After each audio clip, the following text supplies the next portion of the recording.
One has got to appreciate what Marvel has done with the cinematic universe, creating a culmination of 22 movies surrounding the lives of superheroes, some well known and some mostly unknown, putting them in situations where they have to battle against street level to worldwide threats in order to establish their universe, deepening their bonds and our bonds with them by pinning them against each other. All of that to finally put them against a universal threat, that being a giant purple CGI humanoid. As someone who has been reading comic books my entire life, if you told that to the childhood me, it would have been a dream way too far-fetched to achieve. But here we are today, celebrating heroes who act as a symbol of growth, justice, wisdom and strength. And we even go as far as to having fan bases for raccoon-looking aliens, and even trees. So yeah, as an adult who still read comic books to this day, this is the best time to be. In the light of the closure of one storyline, a plethora of fans have kickstarted somewhat of a movement, which I believe was started by Nando V Movies. Don't hold me to that because I'm not sure about it, but this movement sees them sharing their favorite scenes of the MCU in what they are calling one marvelous scene. To that I want to join in, telling you about one scene surrounding Mr. Doctor. It's strange. Maybe. Who am I to judge?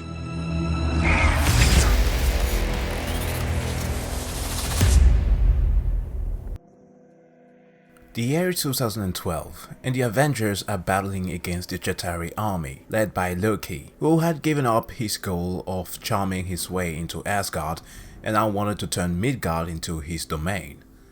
In his way stands his brother Thor, battling alongside the Earth's mightiest defenders, amongst who is one of the awesome facial hair bros who's trying his best to close a goddamn wormhole. But at that very same moment, few blocks away, is Queen Jadis, the Ancient One. Practicing her martial art and mystic arts, she doesn't seem too bothered about the entire situation. Well, that is because she knows that somewhere in Midtown Manhattan, there's a man much more important who's going to be essential for the survival of the Earth realm in the years to come. And he's, well, this asshole. Well, I guess I'll just have to stick with Nick. Oh, wait a minute. You guys aren't What? sleeping together. Sorry, I thought that was implicit in my disgust.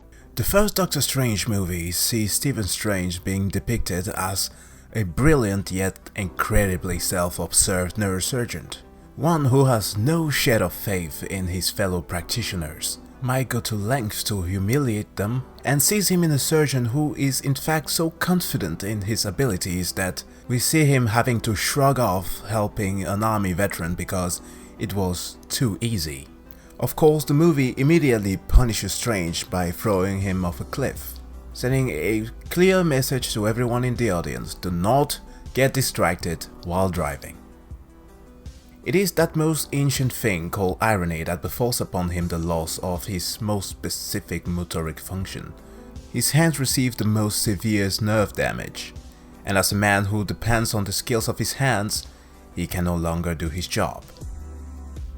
It was during Stephen's journey of self-recovery, as he gave away his fortune, pushed away the one person who truly seemed to care for him, and went searching for some holistic cure, which of course was against his own code, I realized that unlike Tony Stark, who underwent a change of heart, both figuratively and quite literally, well actually, yes, I know how an arc reactor works, just let me make my point. Stephen wanted to recover the use of his hand, not for something grandiose, and not in order to save more life, because that is essentially what he always had done. His skills and the knowledge that he had acquired over the years had made him into a formidable surgeon. And he was one and wanted to stay one, not for the sake of the lofty lifestyle, the expensive watches and the amazing sports cars. Well, maybe a little bit, but in order to be the best in his field. But in all his years of study, there was one thing that he had yet to learn, and the Ancient One was the one who showed him that. Have you seen that before in a gift shop?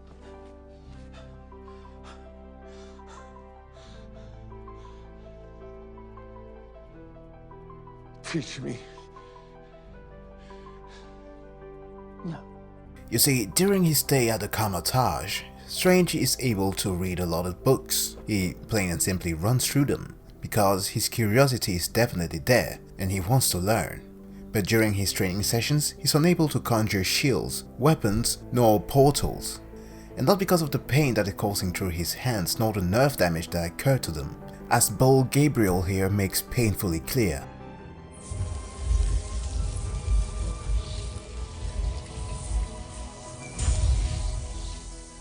Now that's a sick burn. No, it is Strange's steadfast belief in his intellect, his eagerness to make sense of what to any normal man will appear to be nonsensical, that is keeping him from making any progress at all. So the next scenes, which is most likely the funniest in this movie in my opinion, sees Strange being duped by the Ancient One to follow her to the Himalayas, at near peak of Everest, where she brings him not to admire the view, but to test him, as she leaves him there to freeze to death. So faced with the choice to either die or to surrender himself, Strange lets go of his ego and finally conjures a portal. This will mark a point of growth for Strange, from which he will rise to the ranks, practicing his magic more, interacting with the mirror dimension, and so on and so forth. But it will only come full circle once he encounters Caecilius, gets the reveal of how the Ancient One maintains her youth, and then seeing her face her ultimatum. So we are about 90 minutes within the film, and we get treated to this 3.5 to 4 minutes scene, where after the Ancient One has been stabbed by Caecilius through one of his conspirators, and being tossed from a god knows how tall building, she is on the brink of death. Strange by her side notices how she leaves her physical form through the astral plane. He follows her and we see what is perhaps my favorite scene in the MCU. It happens in a fraction of a second, but for us it is long enough to say goodbye.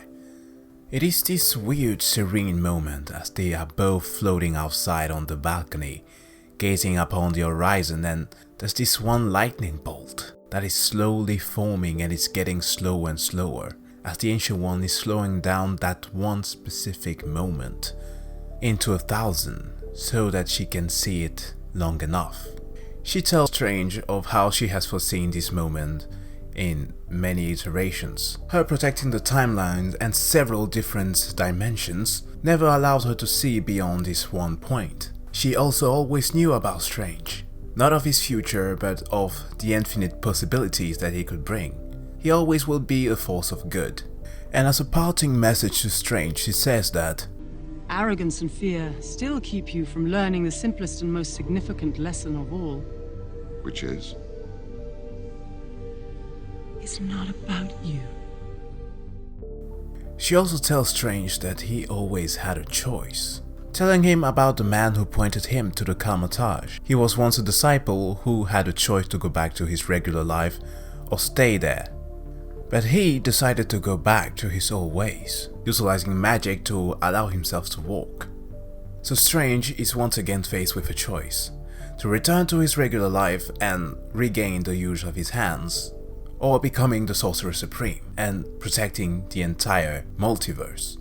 What makes this scene so beautiful is that as he was told by Mordo, or as he told himself before that, And the answer is yes.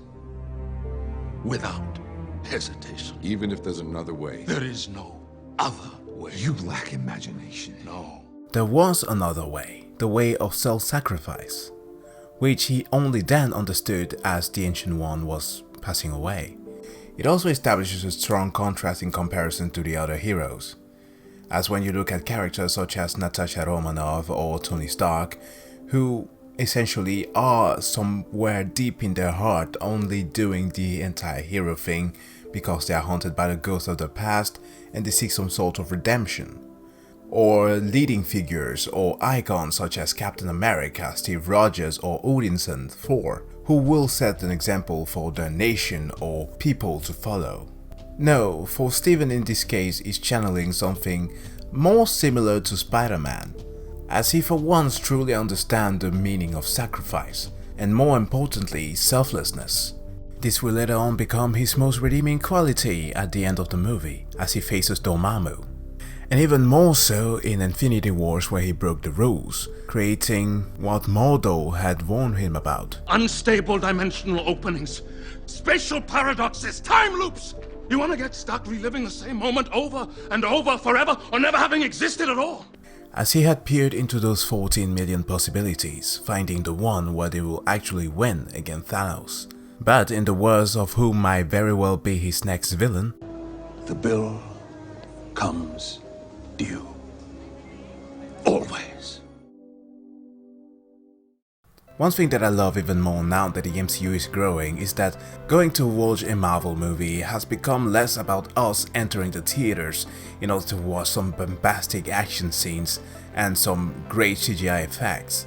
They have flipped the formula on its head, and it has become more of a character study, which is great, because it means that these characters or these movies as a whole have a lot more to offer than just superhero stuff.